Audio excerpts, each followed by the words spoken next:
Mi salud para todos ustedes, hermanos. Llegamos a este martes 30. Compartimos la palabra de Dios. El Señor esté con ustedes. Lectura del Santo Evangelio según San Marcos. Gloria a ti, Señor. En aquel tiempo, Jesús atravesó de nuevo en barca a la otra orilla. Se le reunió mucha gente a su alrededor y se quedó junto al mar. Se acercó un jefe de la sinagoga que se llamaba Jairo. Al verlo, se echó a sus pies rogándole con insistencia: mi niña está en las últimas.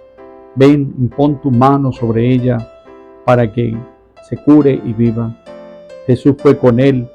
Lo seguía mucha gente que lo apretujaba. Había una mujer que padecía flujos de sangre desde hacía 12 años. Había sufrido muchos años a manos de los médicos y se había gastado en eso toda su fortuna. Pero en vez de mejorar, se había puesto peor. Oyó hablar de Jesús y acercándose por detrás entre la gente, le tocó el manto, pensando: solo con tocarle el manto me curaré. Inmediatamente se secó la fuente de la hemorragia y se notó que su cuerpo estaba curado.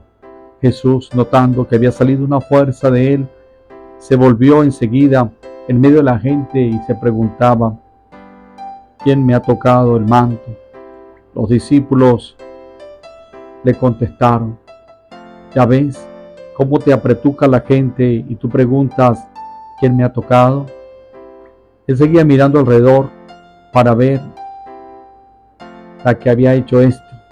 La mujer se acercó asustada y temblorosa. Al comprender lo que había ocurrido, se echó a los pies de Jesús y le confesó toda la verdad. Jesús le dice: hija, tu fe te ha salvado, vete en paz, queda curada de tu enfermedad. Todavía estaba hablando cuando llegaron de casa del jefe de la sinagoga para decirle: tu hija se ha muerto, ¿para qué molestar más al maestro? Jesús alcanzó a oír lo que hablaban y le dijo al jefe de la sinagoga: no temas, basta que tengas fe. No permitió que lo acompañaran más que Pedro, Santiago y Juan, el hermano de Santiago.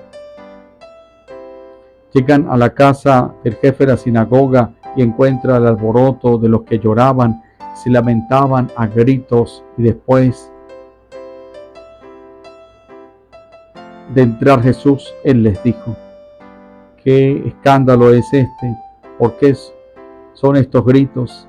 La niña no está muerta, está dormida. Se reían de él, pero él los echó fuera a todos, y con el padre y la madre, la niña y sus acompañantes, esto donde él estaba, la tomó de la mano y le dijo: Talita cum, que significa contigo hablo, niña, levántate. La niña se levantó inmediatamente y echó a andar. Tenía 12 años.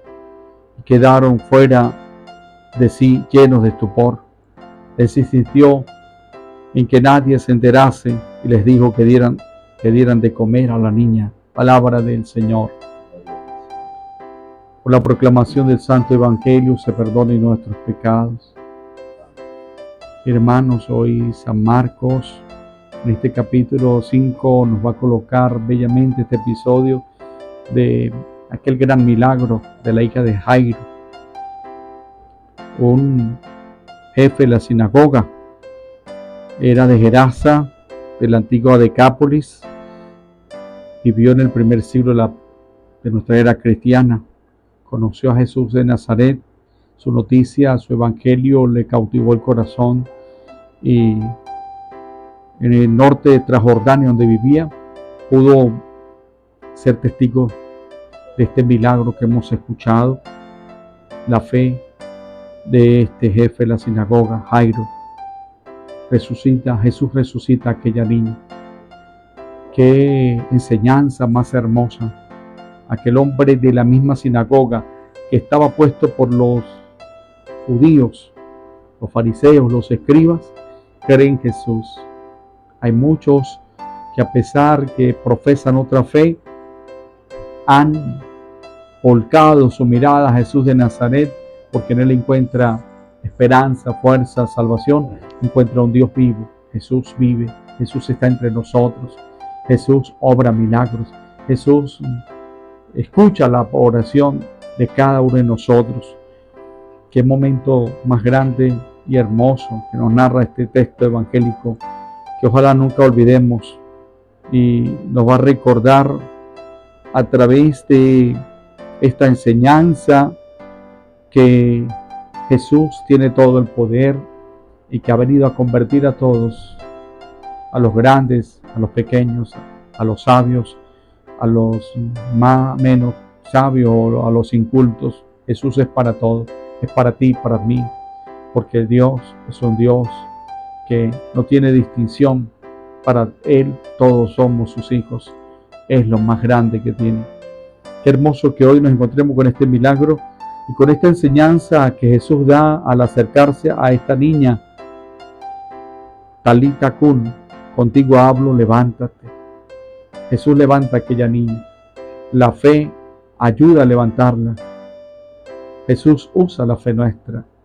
La fe en Jesús nos hace esperar las grandes hazañas, los grandes milagros de nuestro Mesías.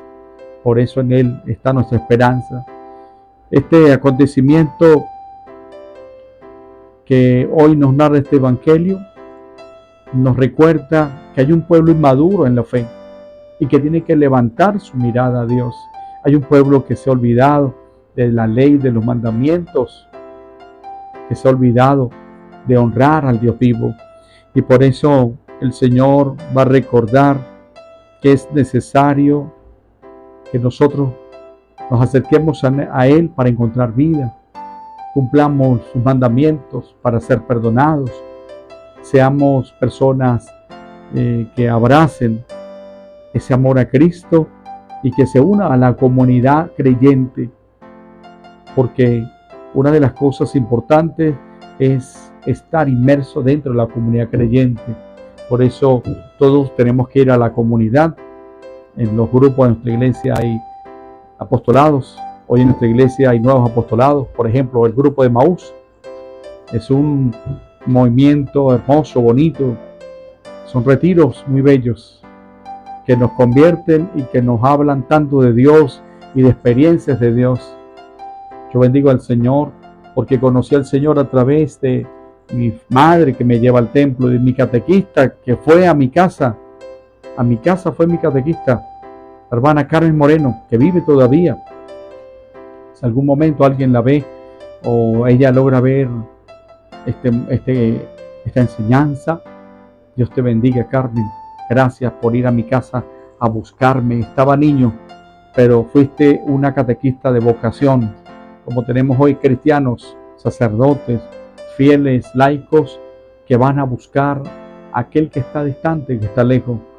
Dios te busca, hermanos, y me busca, porque la tendencia nuestra es apartarnos, olvidarnos, descuidarnos. ¿Cuánto tiempo tienes sin ir al templo? ¿Cuánto tienes sin visitar al Santísimo? ¿Cuánto tiempo tienes de doblar la rodilla? ¿Cuánto tiempo tienes sin orar profundamente? Hoy estamos invitados a recordar esta invitación. Contigo hablo, levántate. Y Dios nos invita a levantar la mirada, nos invita a levantar el corazón. En cada Eucaristía el sacerdote dice, levantemos el corazón, y nosotros respondemos, lo tenemos levantado hacia el Señor. Tenemos que tener siempre levantado el corazón. Dice el texto bíblico que el Señor levanta a aquella niña entre los muertos. Las personas se burlaban de Jesús cuando Él iba de camino. Dijeron, ¿para qué? Ya la niña murió. Y Jesús les dijo, no está muerta, está dormida. El Señor hace una gran obra y es poderoso. A mí me interpela muchísimo porque los eruditos de la materia dicen Jesús quería demostrar que Él era más poderoso que Eliseo, que Moisés, que Abraham. Por eso toda la atracción de la mirada de los judíos va a Jesús. Y todavía hoy el mundo entero, con 3 años nada más de misión, conquistó el corazón de muchos. Si usted y yo seguimos al Señor con amor, Él conquista nuestro corazón, conquista nuestra alma, Él nos bendice, Él nos concede la paz. Un segundo momento de este mensaje bíblico es aquella mujer que es curada del flujo de sangre, curada del flujo de sangre. Y nos enseña que el Señor quiere probar nuestra fe. Aquella mujer había ido a médicos, había hecho muchas cosas, pero no se había curado, porque el Señor la utiliza para hacer milagros. Dios permite acontecimientos difíciles en la vida para hacer milagros. A veces pasamos por dolor, por prueba, por enfermedad, por separaciones, pero Dios utiliza esos momentos para hacer milagros. En la vocación, el joven experimenta vacío, muchas veces desea retirarse, pero después recapacita y vuelve. En el hogar sucede muchas veces, hay hijos que quieren irse a la casa y después recapacitan y vuelven. Qué bonito. El Señor quiere que ejerzamos la fe. Aquella mujer va y toca el manto de Jesús, y con tocar el manto es curada. A mí me ha interpelado muchísimo cuando hablamos de la reliquia de los santos, porque los santos curan con las reliquias, con pedazos de tela, con las sábanas donde durmieron, las almohadas, con sus huesos, con sus restos mortales, con las oraciones que ellos hicieron, con los libros. Qué bendición grande. Qué bendición grande hace el hombre de Dios. Qué bendición grande nos trae la fe. Por eso acerquémonos a nuestra fe. Vivamos nuestra fe cada día y sepamos que el Señor premia la fe. El Señor bendice al hombre de fe, a la mujer de fe. Dios te acompañe, hermanos. Gracias por estar con nosotros. Que tú y yo crezcamos en la fe y Él more en nuestros corazones. Le bendecimos en el nombre del Padre, del Hijo y del Espíritu Santo. Amén.